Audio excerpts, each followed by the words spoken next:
Master, আমার ভুল হয়ে গেছে। আমি অন্যায়ভাবে আপনার গায়ে হাত তুলছি। আমি বুঝতে পারিনি আপনাকে আমি চর মারছি। আপনি আমাকে ক্ষমা করে দিন। না না না ভাই, আপনার এখানে কোনো দোষ নেই। আপনি ঠিকই করছেন। মানুষ বলে না শিক্ষাই জাতির মেরুদণ্ড, আসলে কথাটা ভুল। শিক্ষাই জাতির মেরুদণ্ড না, সুশিক্ষা জাতির মেরুদণ্ড।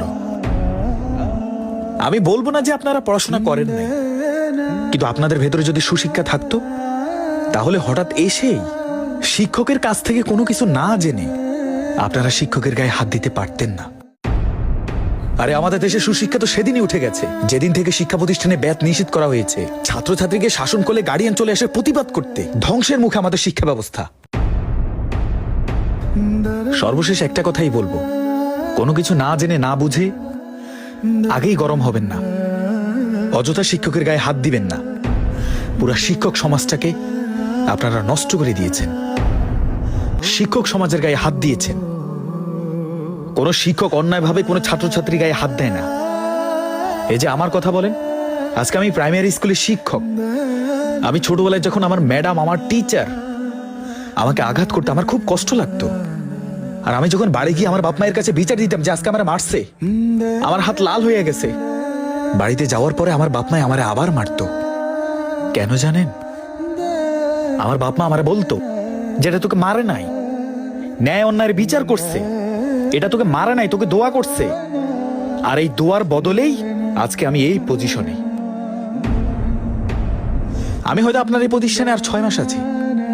একটা কথা মাথায় রাখবেন, মানুষের ডিমোশন আছে, প্রমোশনও আছে। আর যে সৎ পথে থাকে আল্লাহ তাকে ঠকায় না।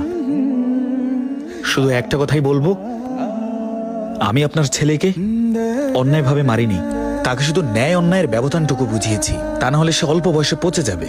যদি আপনি আপনার ছেলেকে, শুধু আপনি না, কোনো গার্ডিয়ান যদি তার সন্তানকে, সন্তানের কথা শুনে শিক্ষকের গায়ে হাত তোলে, সন্তানের কথা শুনেই সে প্রতিষ্ঠানে চলে আসে, অন্যায়ভাবে যদি শিক্ষকের সাথে খারাপ বিহেভ করে, খারাপ ব্যবহার করে, তাহলে আপনি ধরে নেবেন আপনার সন্তান এখানেই নষ্ট হয়ে গেছে। আর যদি আপনি জ্ঞানী হয়ে থাকেন, আপনি যদি বুঝান যে না, তোমার শিক্ষক তোমার অন্যায় দেখেছে বলেই তোমাকে শাসন করেছে, তাহলেই আই গেস আপনি সঠিক আছেন।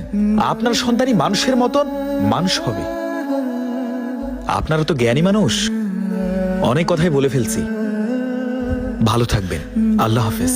যে জাতি শুধুমাত্র তার সন্তানের কথা শুনেই শিক্ষকের গায়ে হাত তোলে, আর যাই হোক না কেন, সেই জাতির কাছে কোনোভাবেই ভালো ব্যবহার, সম্মান কোনো কিছুই আশা করা যায় না। আর সেই জাতির কারণেই শিক্ষাঙ্গনে কলঙ্কের দাগ লেগে গেছে।